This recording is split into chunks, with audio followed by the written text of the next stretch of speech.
Hello everyone, today we will step quietly into the final hour of a queen who once held the heart of a king and the future of a dynasty, only to find herself trapped behind the cold walls of the Tower. Imagine the stillness of a May morning in 1536. The court is hushed, but not out of reverence. Whispers coil through corridors. The queen's apartments have been emptied of attendants. Her crest remains above the doors, but no one dares look at it. Because they know, by tomorrow, Anne Boleyn will no longer be queen, or even alive.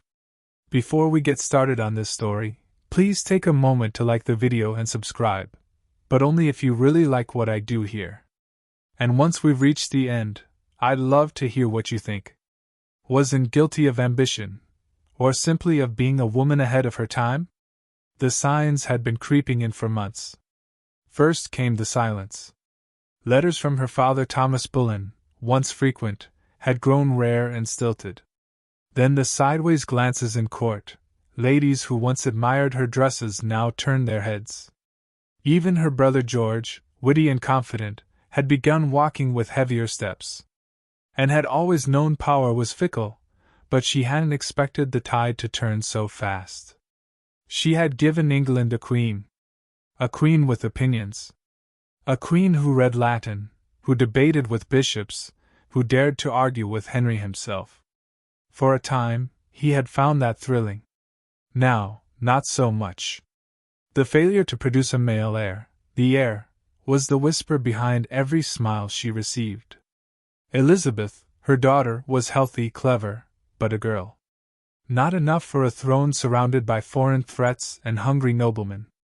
The miscarriages that followed, especially the last, a boy lost in January, felt like curses rather than tragedy. Each one chipped away at Henry's affection, until even Anne could no longer ignore the chill in his eyes. Then came Jane Seymour. She was soft-spoken, fair-haired, and seemingly modest. Everything Anne had not been. Jane never contradicted, never laughed too loudly. And she knew exactly when to appear in Henry's line of sight. Anne had faced rivals before, but this one didn't fight. She waited. Smiled. Tilted her head. The king began spending more time away from Anne's chambers.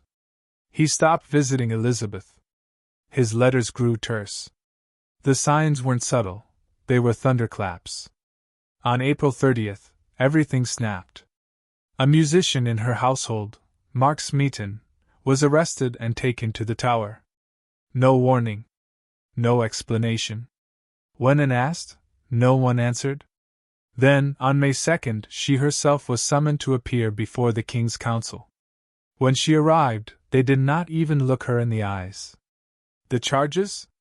Adultery. Incest. Treason. It was absurd, and knew it, and so did most of the court. But that wasn't the point. The machinery had started. She had no way to stop it. That same day, she was taken to the Tower. Not as a queen, but as a prisoner. She passed under the same gate she had once entered triumphantly before her coronation. The irony was sharp. In 1533, the crowds had cheered as she sailed down the Thames in a golden barge. Now, they kept their distance as she was rowed silently toward her cage. The guards said little. They didn't need to. Inside the Tower, she was given a small chamber in the royal lodgings, furnished, but suffocatingly quiet. She asked for her books. Most were denied. She requested visitors. Denied. She was alone. Except for the occasional creak of wood beams, and the distant clank of armor, reminders that she was being watched, always. And tried to keep her composure. She told herself this was a test. That Henry would see reason. That no court would actually believe she had committed adultery with 5 men, including her own brother. That this was a terrible mistake, a misunderstanding, perhaps even something they could laugh about years from now. But as the hours passed, and the list of arrests grew, her hope began to wither. Sir Henry Norris. Sir Francis Weston. William Brereton. George Boleyn. All men close to her. All charged. all dragged to the tower. All accused of sins they hadn't had time to imagine, let alone commit. The silence in her chamber grew louder. Anne began to pray, not because she believed she'd be saved, but because it was the only thing left to do. She whispered psalms, repeating them over and over until the words lost shape. Her hands never stopped moving, tugging at her sleeves, smoothing her skirts, wringing together, as though she could twist time back on itself. The days ahead would move quickly. But for Anne, that first night in the tower would stretch forever. Outside, Tower Green slept beneath a moonless sky. Inside, the Queen who had once redefined the English court sat in silence, her crown already stripped, her voice echoing only in her own mind. And morning was still to come. The morning after her imprisonment arrived not with royal trumpet or sunlight, but with the creak of a chamber door and a tray of bread, untouched. Anne had not slept. Her thoughts ran in circles, names, memories, fragments of prayers. She moved only when spoken to, and even then, her replies were soft, deliberate, controlled. Control was all she had left. Anne Boleyn, the girl who had danced in French courts and stirred the English throne to revolution, now sat in a grey-walled cell within the tower she once passed with pride. From queen to captive in less than 3 years. But even as the walls closed in, she never folded. On the second day, she was told the charges would proceed to trial. Treason. Adultery. Incest. She laughed once, when she heard the names of the men she was supposed to have seduced. It was not laughter born of madness, but of disbelief. William Brereton, a man nearly old enough to be her father. Henry Norris, the king's own groom of the stool. Weston, a young courtier. Smeaton, the court musician. And George, her brother. She could not understand it. Were they truly going to accuse her of such grotesque betrayal, or was this merely a performance? A convenient excuse to discard her? She would soon learn it was far more sinister than a show. The tower's walls had ears, and those ears were already whispering. It was said that Cromwell, the king's secretary, had orchestrated the case. He and Anne had once worked together, reformers, allies of the new religion. But somewhere along the way, their purposes diverged. Anne sought spiritual revolution. Cromwell sought political domination. And the Queen had become an obstacle to be removed, not reasoned with. Each day, Anne's composure was tested. She was denied news from the outside. She heard nothing of Elizabeth. She feared most of all that the little girl who once curled up in her lap with red curls and knowing eyes would be declared illegitimate, vanished from history like a chalk mark on a slate. The guards said nothing of the king. No word. No message. No sympathy. Henry had already turned away. He had whispered to Jane Seymour. He had gone hunting. He had smiled. When Anne asked to see her confessors, she was given one, selected by the court. He did not offer comfort, only judgment. She had no allies now. Even those who pitied her were too afraid to speak aloud. On the 4th day, she was allowed to walk in the small courtyard beside her quarters, but only for a short time, under armed watch. She stepped onto the stone pathway, closed her eyes, and tilted her head toward the sky. The air was sharp. Spring was blooming beyond the walls, but inside, nothing lived. She walked slowly, feeling the texture of the gravel beneath her shoes. These were the same stones walked by the doomed before her. Queens, rebels, and pretenders. The tower remembered them all. A few maids watched her from the edge of the corridor, young, silent. And smiled to them, a queen's smile, practiced, calm. She refused to show fear. But inside she was shivering. Each night she reviewed her life in fragments. The moment Henry first noticed her, a flash of eyes across a feast. The secret letters. The battles with Catherine of Aragon. The thunderous joy of her coronation, riding through streets that had never welcomed a queen quite like her. And now, the silence. and had been many things to many people. To reformers, she was a symbol. To the people, a usurper. To Henry, she had been desire, then fire, then burden. But to herself, she had always been more. She had been clever, brave, unyielding. She had not expected to die in this place. But she understood now that she might. By the 6th day, word came, her trial would be held within the Tower. Not in open court. Not before the people. But behind guarded doors, in the same halls where her fate had already been written. And received this news with silence. She requested writing materials. And then, in the quiet of her room, by candlelight, she wrote letters, not begging for mercy, but asserting her innocence. Not to Henry. Not to the court. But to the future. She wrote to God, and to Elizabeth. She wrote words meant to outlive her voice. She did not cry when the ink smudged. She did not stop when the candle flickered low. And when the guard came to collect the letter, she handed it over without a word, her fingers trembling only once. The tower loomed larger with each hour, and still stood straight, still met the eyes of those who came to look at her. And in their eyes she saw pity, yes, but also shame. Because they all knew. They knew that queens could rise on the will of a king, and fall on the weight of his silence. The chamber was colder on the morning of her trial. Not because the weather had shifted, but because something in the air had changed, thicker, heavier. The kind of stillness that hangs in cathedrals before a funeral. Anne Boleyn, once Queen of England, stepped into the makeshift courtroom in the Tower with a bearing more noble than her enemies deserved. She wore a simple gown of dark damask, her French hood fastened neatly, hands clasped in front of her. No royal jewels adorned her, only the quiet authority of a woman who refused to cower. Every step she took echoed louder than the accusations to follow. The courtroom had been hastily arranged within the Tower's grounds. But no detail had been left to chance.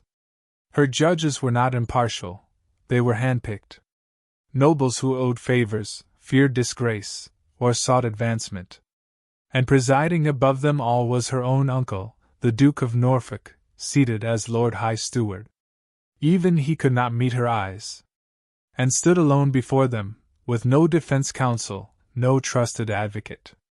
It was customary, but not just. Her only weapon was her voice. The charges were read aloud in a cadence so slow it felt cruel. That she had betrayed the king with 5 men. That she had conspired to kill her husband. That she had bewitched him into marrying her. That she was a traitor to the crown and unfit to live. At times, the words felt surreal, as if they were being recited about someone else. But each name pierced her: Smeaton, Norris, Weston, Brereton, George. Her brother. George. She fought to keep her face still, but the mention of his name brought a single blink too long, a breath too shallow. The evidence was thin, contradictory, absurd. Specific dates named in the charges were physically impossible, on one occasion, and had been proven to be elsewhere, attending to the king himself. But these details were never meant to matter. Mark Smeaton, the musician, had confessed. Under torture. His words had been twisted, rehearsed, packaged into betrayal. The others denied everything. But it didn't matter. The verdict had been arranged. Still, and stood and addressed the court. She denied the charges clearly, calmly. She reminded them of her service, her faith, her role as the mother of the king's daughter. Her voice never trembled. When she spoke of George, she paused, just long enough to let the silence indict the shameful farce they were participating in. But when she finished, not a single man moved. Norfolk read the verdict with a voice that cracked only once. Guilty. She was sentenced to death. By burning, as the law dictated. But the king, in his mercy, had commuted it to beheading. Mercy. And did not flinch. She merely bowed her head. God save the king, she whispered. And then she was led back to her chambers, not screaming, not begging, but walking upright, with the same grace she had once carried down the aisle of Westminster Abbey. Inside the tower once more, her breath became quieter. Her movements slowed. There was no longer any doubt. She would die. And so she began to prepare. She asked for her confessor again, this time, the one she trusted. He was permitted to visit her. They spoke for hours, quietly, earnestly. Not of revenge or regret, but of peace. Of what might lie beyond the scaffold. That evening, the walls of the tower seemed to lean in closer. And, now with only days left, requested parchment. Again she wrote, this time more deliberately. To her daughter Elizabeth. She could not name her directly. Any letter would be examined, copied, perhaps even destroyed. But the words carried a mother's hand. She wrote of strength, of courage, of faith. She did not speak of Henry, nor of betrayal. She simply asked that her daughter learn to carry herself with dignity, no matter the storm. That night she read scripture aloud until her voice cracked. The next morning she received word that George had also been convicted. He would die 2 days before her. And did not cry. But those who attended her noticed a change. She folded and refolded her sleeves. She looked longer into the fire. She murmured to herself. Not madness, just preparation. She asked to speak with the man who would be her executioner. She had been informed, with another note of false mercy, that Henry had arranged for a skilled French swordsman, known for his precision. Not the common axe. Anne, ever pragmatic, nodded. I have only a little neck, she said lightly, touching her throat. Even now, she found the edge of irony. Each moment that passed now had weight. Every footstep outside her chamber made her turn. Every bird call sounded like a bell. And yet she did not fall into panic. She asked for a final mass. She took communion. She combed her hair. She smiled at the young maids who trembled in her presence. I do not fear death, she told one softly. Only forgetting. And so she committed herself to being remembered, not as a villainess, nor a witch, but as a queen who stood unbent before the storm. Anne Boleyn had been many things, ambitious, intelligent, provocative. But in those final hours, she became something more, a woman facing the abyss, with nothing left but her name, and the choice of how to leave it behind. The sun had not yet risen on May 17th when Anne Boleyn was awakened by the dull chime of bells beyond the tower walls. She sat upright, already dressed in a dark kirtle from the night before, her hair tucked away beneath her linen coif. Today, her brother would die. George Boleyn had been many things, poet, diplomat, favorite of the court. And to Anne, he had been more than a brother.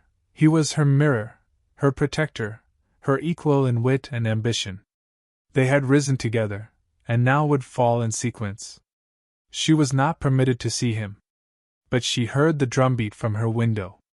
The sound thudded through the morning mist. She closed her eyes and imagined the scaffold being assembled. The crowds. The sword's arc. And George speaking, as he always had, without hesitation, without fear. When the silence fell after the final drumbeat, and exhaled slowly. He was gone. And her turn was next. And asked that she not be disturbed for the rest of the day. She sat by the small window in her chamber, hands folded, eyes distant. Her thoughts no longer wandered to what had been. They lingered in what was about to come. The next morning, May 18th, she rose early. She had been told she would die that day, but it was not to be. A delay? Something had changed. Perhaps the executioner was late, or the king had not signed the order. And, for the first time in days, faltered. She had prepared herself. Made peace. Now she would have to wait, again. That night sleep did not come. She paced, then sat, then stood again. The candle burned low. The quiet was a torment. At dawn on May 19th, the door opened gently. It was time. And nodded. No tears. No outburst. only a deep, steady breath. She was given a grey gown, simple but clean. Her coif was tied with care. As she walked through the corridor, flanked by guards, some looked away. Others dared a glance, some with pity, others with regret. The scaffold had been erected on Tower Green, not Tower Hill, where common traitors died, but within the walls, as was fitting for a queen. The sun filtered softly through the clouds, casting a pale glow on the silent assembly. Courtiers, guards, and a few noble ladies stood in hushed reverence. The French executioner waited silently, dressed in black, his sword hidden behind a bale of straw. He would strike from behind, with speed and precision. Anne had been told this. She had requested it. She climbed the steps slowly, not once stumbling. At the top she looked outward, not upward. Her hands, folded at her waist, did not tremble. When the priest offered her final rites, she listened, responded softly, and thanked him. Then she stepped forward and addressed the crowd, not to beg for mercy, but to leave behind words that might be remembered. "Good Christian people," she said, her voice steady, "I am come hither to die, for according to the law and by the law I am judged to die. I pray God save the king and send him long reign over you." She did not protest her innocence. She did not curse Henry's name. Even now, she chose dignity. Or perhaps she knew, if she cursed him, she would be remembered only for that. But if she forgave, history might remember something more. She knelt on the straw, positioning herself as instructed. Her ladies stepped forward to tie the blindfold. She whispered something to one of them, no one could hear what. Perhaps it was for Elizabeth. Perhaps it was only a prayer. The wind stilled. The birds, so loud earlier, were silent. And then, with no final announcement, the sword struck. Not once. Not twice. Just once. Clean. Fast. Anne's body collapsed forward, her head rolling slightly to the side, the coif still tied neatly. There was no scream. No echo. Just the muffled gasp of the onlookers, and then the silence returned. Her ladies moved swiftly, gathering her body and her head, wrapping them in white cloth. They carried her to a small chapel within the tower, St. Peter ad Vincula. There, beneath the stones, she would be laid to rest. No royal tomb. No marble effigy. Just a name, scratched into the ledgers of the condemned. But the story was not done. Even in death, Anne's shadow lingered. Her daughter, Elizabeth, would rise, not just to reclaim the family name, but to become one of England's greatest monarchs. And with every triumph of that future queen, the memory of the one who bore her flickered brighter. Anne Boleyn's life had ended beneath a French sword. But her legacy had only just begun to sharpen. Years would pass, but Tower Green never forgot. The wind still whispered near the chapel stones, as if repeating the last breath of the woman who died with her head high. Anne Boleyn had been silenced, but silence, it turned out, could echo louder than any voice. Henry VIII remarried less than 2 weeks after her death. Jane Seymour, the woman who had stood silently at court, who had never challenged his will, who promised a quiet obedience and never could, became queen. But even Jane would soon perish, and Henry's search for stability would continue. Wife after wife. Turmoil after turmoil. None, however, could eclipse the shadow cast by Anne. She remained in the public imagination, both as villain and victim. Rumors clung to her like mist, some claiming she had been guilty, others insisting she was framed. Ballads were written, prayers whispered, portraits painted and then burned. The truth blurred. But in the quiet corridors of power, something was stirring. Elizabeth, the daughter and once rocked in her arms, now motherless, declared illegitimate, exiled from court, grew up watching, learning, waiting. And when her half-brother Edward died, and her half-sister Mary's reign crumbled into flames and fear, Elizabeth stepped forward. In 1558, she became Queen of England. A daughter born of scandal, A woman forged by solitude. A monarch who would never marry, never bow, never forget. Elizabeth I did not often speak of her mother. It was too dangerous, too politically fraught. But her actions spoke volumes. She surrounded herself with those who had once served Anne. She wore her mother's ring, hidden with a portrait inside. And she ruled with a cunning, brilliance, and grace and had only begun to grasp before she was torn away. And then, in time, history began to reconsider. What had once been whispered became studied. What had once been condemned became celebrated. Anne Boleyn, the girl who once learned French courtly ways, who had stirred a king's desire and ignited a kingdom's religious reformation, was no longer just a warning tale. She became something else, something rarer. A legend. Not because she had been perfect. She had not. She had been sharp-tongued, ambitious, and unwilling to be contained. But because she had stood, again and again, in a world that asked her to kneel. Because when the tower gates shut behind her, she did not shrink. Because when the blade fell, she left behind more than blood. She left a daughter who would outlast them all. And she left a question that would echo in every courtroom, every palace chamber, every whispered prayer across centuries. What do we owe to the truth when power rewrites it? In the end, Anne Boleyn was not simply executed. She was erased, and yet endured. She was made an example, and yet inspired. She was buried in silence, and yet spoke beyond the grave. Each year, flowers are left on her grave in the chapel at the Tower. No fanfare. No guards. Just petals, gently placed. Red roses. White lilies. Lavender. Quiet offerings from those who remember or wish to. Some believe her spirit still lingers, walking the tower walls, her French hood pale beneath moonlight. Perhaps that's just legend. But perhaps, for a woman denied peace in life, it is justice to be remembered in every whispering breeze that curls around the tower stones. After all, queens may die. But they are not always forgotten.